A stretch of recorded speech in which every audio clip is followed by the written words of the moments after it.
Haribol, and welcome to Vine of Devotion, our Rūpa-śikṣā program, week 7, the mad elephant of Vaiṣṇava-aparādha. And don't worry, this is actually a devotee elephant, and she kindly agreed to take this role for this video. If you're new here, my name is Madhukar Das, and for the past 6 weeks, we've been going over Śrī Caitanya Mahāprabhu's instructions to Śrīla Rūpa Gosvāmī in Śrī Caitanya-caritāmṛta Madhya chapter 19. And we've been memorizing the main verses and also going over a bit of the Bengali grammar so that gradually, over time, you'll be able to understand the verses on your own without having to depend on translations.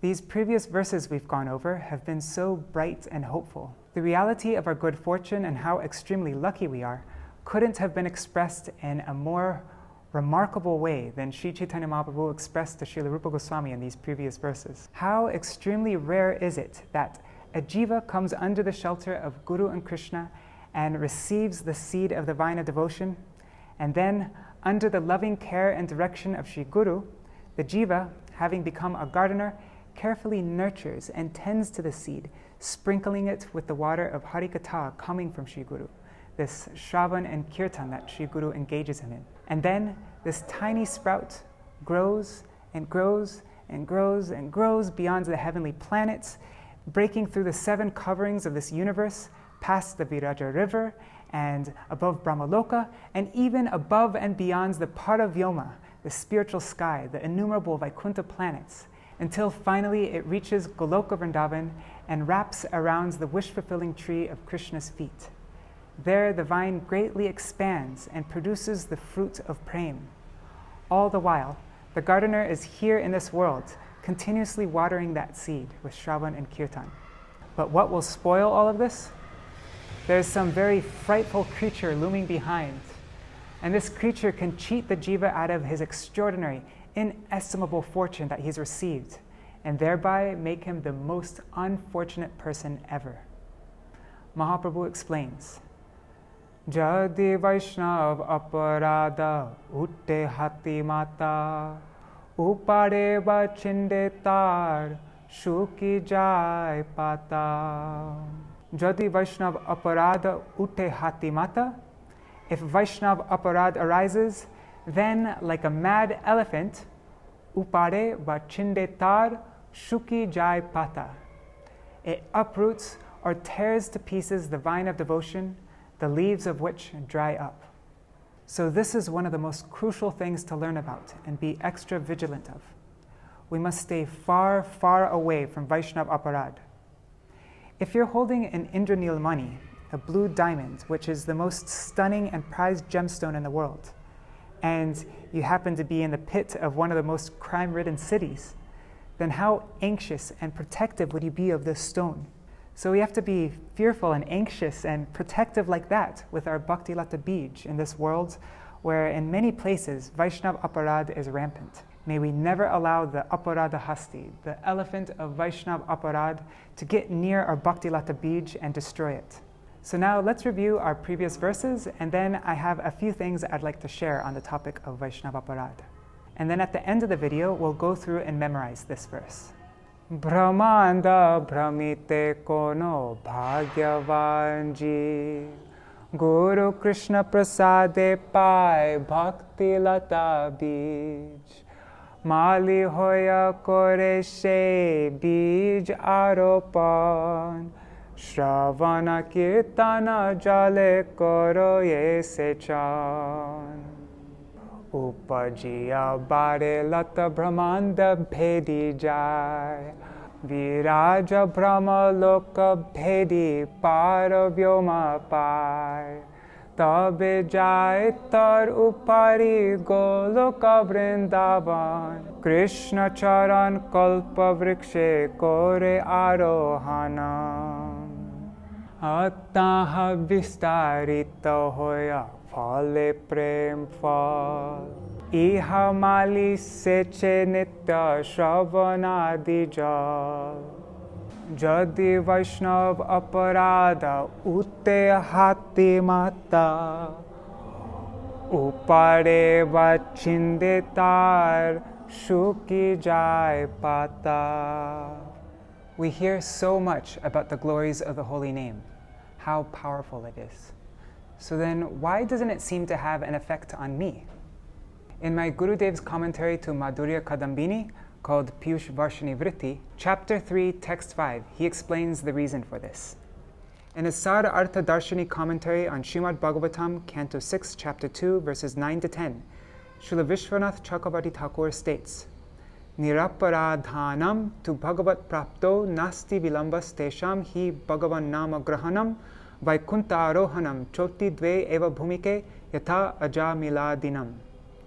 This means that an inoffensive person will not be delayed in attaining Bhagavan because he does not have to pass through the stages of Shraddha, Sadhu Sangha, Bhajana Kriya, and so forth. For him, there are only 2 steps: chanting the holy name, Nama Grahan, and ascending to Vaikunta, Vaikunta Arohanam. Persons such as Ajamil exemplify this. Ajamil had committed many sinful acts, but he was not an aparādhi. Because of his unremitting attachment to wife and children, there is no opportunity for him to commit offenses such as blaspheming sadhus. As a result, there is nothing to obstruct the potency of Bhagavan's holy name from illuminating in his inoffensive heart. On the other hand, although the holy name possesses all potency, sarva shaktiman, it does not manifest its potency to offenders, being displeased with them. One should not harbor even the slightest doubt about the glories of the holy name when it does not manifest its power. It is to be understood that the only reason for this is the iniquity of the aparādhi and his anarthas. So it is aparādha that is blocking us from ascending to Vaikunta. And of all offenses to the holy name, which is the most grievous? What's the first, most severe offense to the holy name? Satang ninda, blaspheming sadhus. If you think of the darkest, most atrocious things a person can do, Jagai and Madhya were most likely guilty of whatever you thought about. I read Śrīla Bhaktisiddhanta Saraswati Goswami Prabhupada's Anubhashya on the section where it describes how dark and evil Jagai and Madhya were, and oh my God, was that some of the most disturbing things I've ever read. They were bad people, not just some goofy, low-class drunks like we usually portray them when we do drama plays on this pastime. So how is it fair that they got Nam Prem, but really nice people like my saintly mother? She's such a wonderful, kind devotee, but she doesn't have Nam Prem, and nor does anybody else that I know. So how come they got it? That doesn't seem fair. In Chaitanya Bhagavat, directly after the climax of this pastime where Mahaprabhu delivers Jagai and Madhya, Srila Vrindavan Das Thakur explains why this is. He says, He no mate Jagai Madhya paritran Korilashi Gora Chandra Jagatera Pran. He no mate. In this way, Shri Gaurachandra, who is the life and soul of this universe, delivered Jagaya and Madhya. Sabara Haribol Gora Chandra She Udhar Vyatirikta Vaiṣṇava-nindā Durachar. Shri Gaurachandra shall deliver everyone Vyaktirikta, except, aside from Vaiṣṇava-nindā Durachar, those wicked Durachar persons who criticize the devotees. Shulapani sama ĵadi bhakta ninda kore Bhagavat pramana tatapi hoshigra more. If a person, even on the level of Lord Shiva, Shulapani, if that person criticizes a devotee, then Srimad Bhagavatam gives evidence that still, tatapiho, still, even though on the same level as Shiva, that person, shigra, very quickly withers and dies, more. Shigra more. My God, even on the same level as Shiva. In this video, I was planning to mention that you could be a devotee for 60 years and memorize thousands of shlokas, opened up many temples and published many books, brought hundreds of people to bhakti, chanting 3 lakhs a day. But if you commit Vaiṣṇava-aparādha, then you'd be in a far superior position being Bhakta Joe, who just joined a couple weeks ago and is still trying to memorize the Vanchakalpatarubhyascha prayer. But what to speak of the example I was thinking of, even somebody on the level of Shiva, Vaiṣṇavanam Yatha Shambhu, the greatest devotee, even somebody on that level If they criticize a Vaishnav, then they are completely destroyed. And then Srila Vrindavan Das Thakur gives evidence from Srimad Bhagavatam. Mahadvimanat sakridabdimadrik nyangshyattaduradapi shulapanihi. Maharaj Rahugana, when he realized his mistake in offending Jadabharat, he said, "Even if I were as strong and capable as Lord Shiva, I shall be vanquished without delay because I've committed an offense to a Vaishnav." Heno 𝗏𝖺Ｎava-nindā jödi sarvagya hoy, she 噚ዄ pātā sarva shastre koi. A person who criticizes a Vaishnav, even if he is sarvagya, even if he is all-knowing, and Srila Bhaktisiddhanta Saraswati Thakur in his Anubhashya says, sarva siddhi labh koriyao, even if that person has attained all perfection, se jöṇir adhapat, that person falls down. This is what all the scriptures declare. Sarva Mahaprayaschitta Jai Krishnera Nam Vaiṣṇava-aparādha Sheho Namilayetran. Shri Krishna's names, which are Sarva Mahaprayaschitta, the topmost form of atonement, even that Krishna Nam will not deliver that person who's committed Vaiṣṇava-aparādha. Parma Puranere Parama Vachan Prema Bhakti Hoy Iha Korile Palan. If one follows these topmost words of the Parma Puran, then that person will achieve Prem Bhakti. And then he quotes the verse from Parma Puran on the first offense to the holy name. Satam ninda namna paramaparādham vitanute yatha kyatim yatam Katamu sahate tarvigarham. Satam ninda, criticizing saintly persons, is the paramamaparadham, is the topmost, is the greatest offense to the holy name.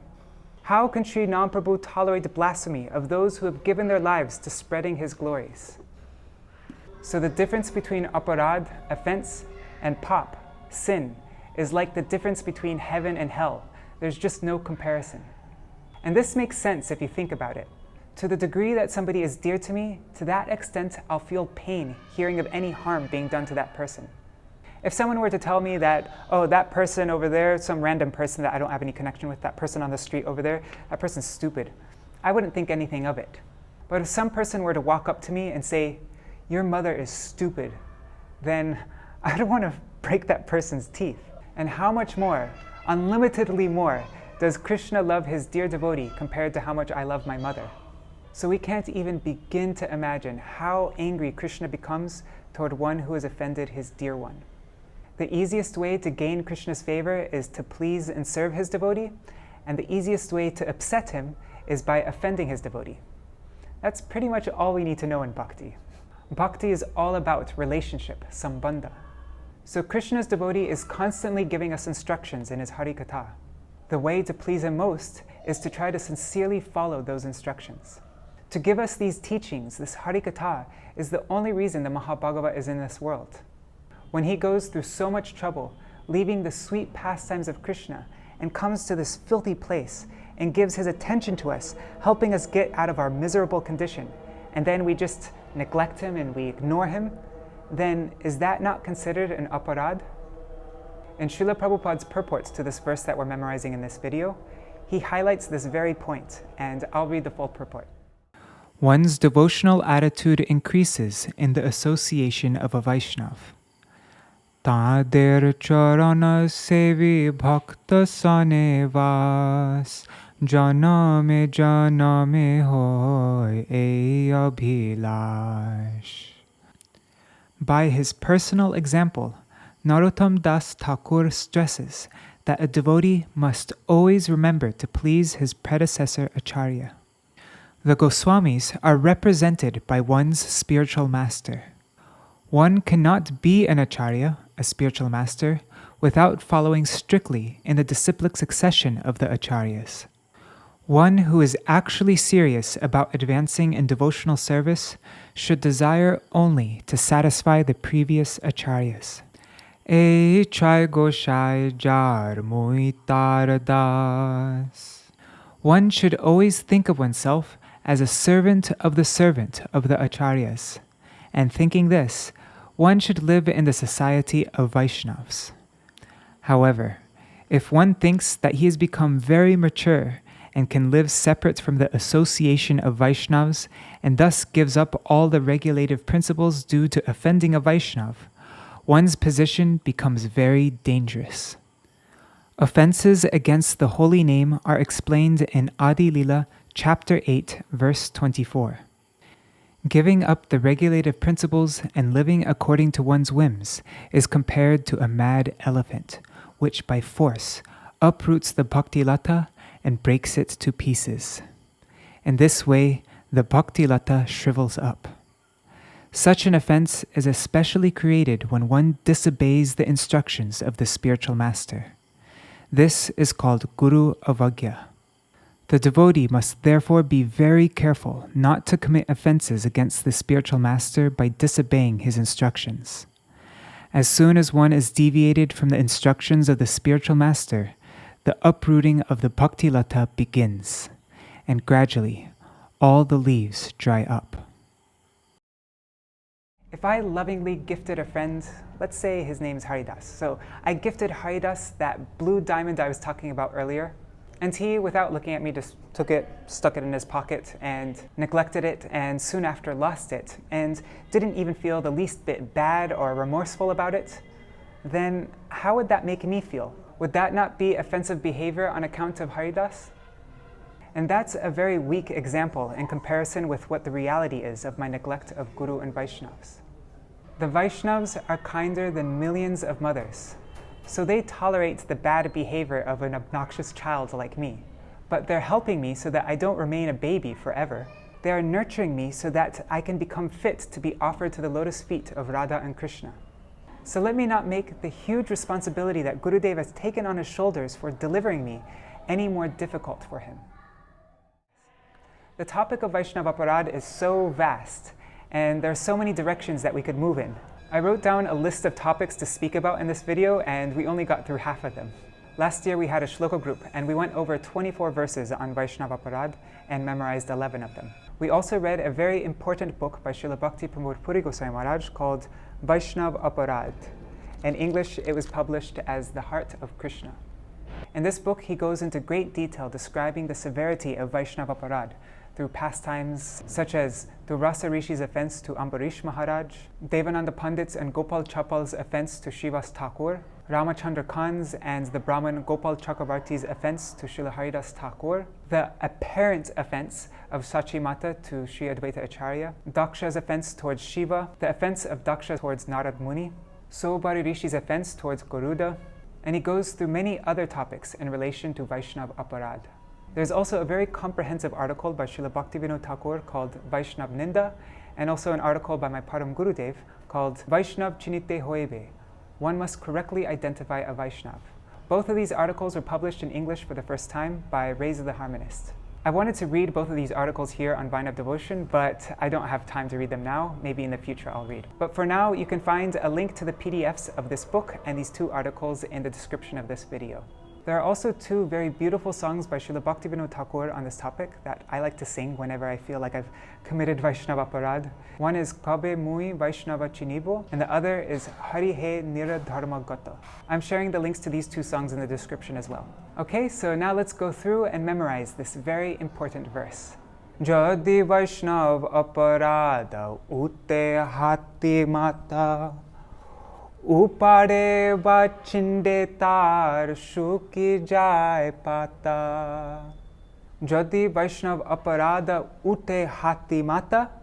If Vaiṣṇava-aparādha arises like a mad elephant, then upāḍe chiṇḍe tāra śukhi pātā. Then it uproots or tears to pieces the vine of devotion, the leaves of which dry up. Jödi means if. Jödi Vaiṣṇava-aparādha uṭhe. If Vaiṣṇava-aparādha uṭhe arises like a hātī, like an elephant, that is mātā, that is mad. Jödi Vaiṣṇava-aparādha uṭhe. If Vaiṣṇava-aparādha arises. Jödi Vaiṣṇava-aparādha uṭhe. Jödi Vaiṣṇava-aparādha uṭhe. Hātī mātā, like a hātī that is mātā, that is mad. Like a mad elephant. Hātī mātā. hātī mātā. Hātī mātā. Jödi Vaiṣṇava-aparādha uṭhe hātī mātā. Let's say this 5 times. Jödi Vaiṣṇava-aparādha uṭhe hātī mātā. Jödi Vaiṣṇava-aparādha uṭhe hātī mātā. Jödi Vaiṣṇava-aparādha uṭhe hātī mātā. Jödi Vaiṣṇava-aparādha uṭhe hātī mātā. Jödi Vaiṣṇava-aparādha uṭhe hātī mātā. Upāḍe va chiṇḍe tāra śukhi pātā. The elephant uproots it or tears it to pieces, and then the leaves of this vine of devotion become dried up. So Vaiṣṇava-aparādha rises, then what? It upāḍe, it uproots, va, or it chiṇḍe, it tears to pieces.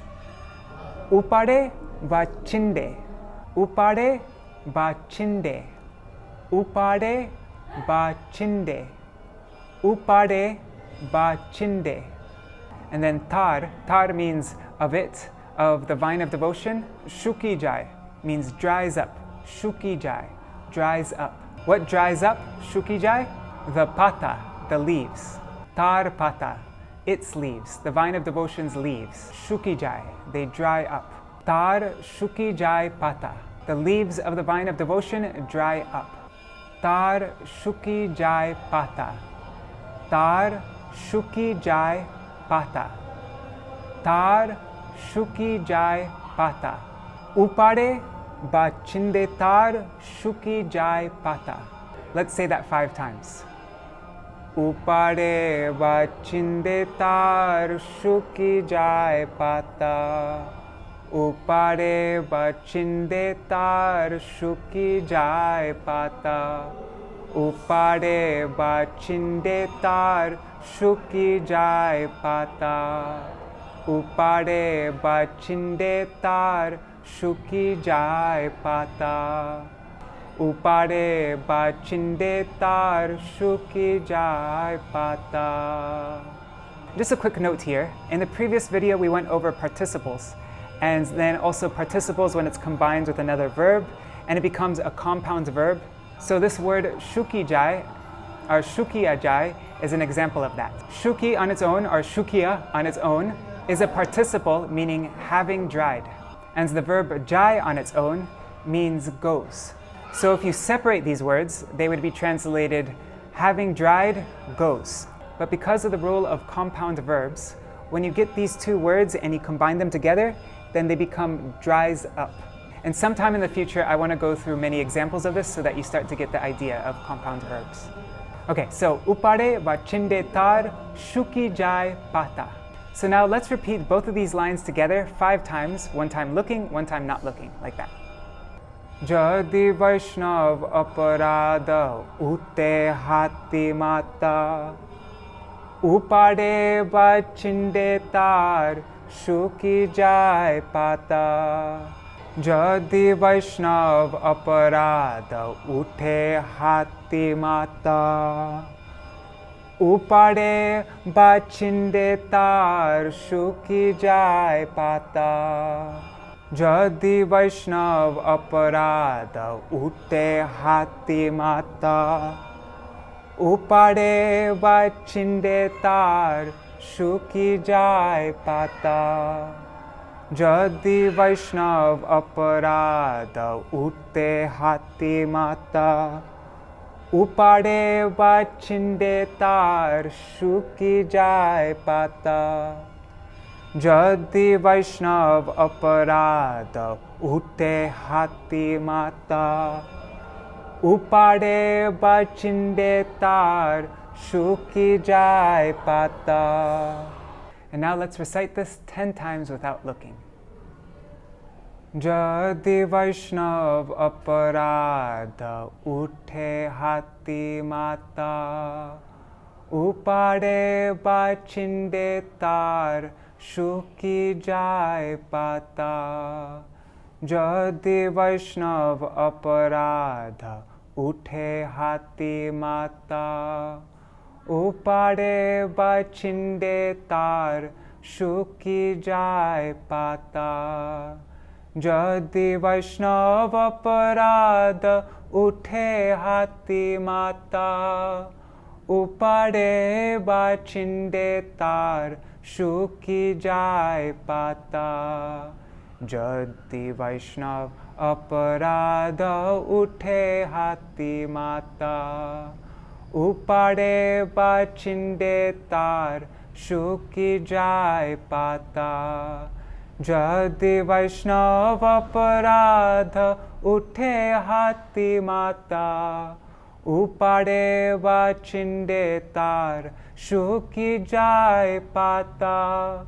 Jadi Vaiṣṇava-aparādha uṭhe hātī mātā, upāḍe bāchiṇḍe tār, śukhi jāy pātā.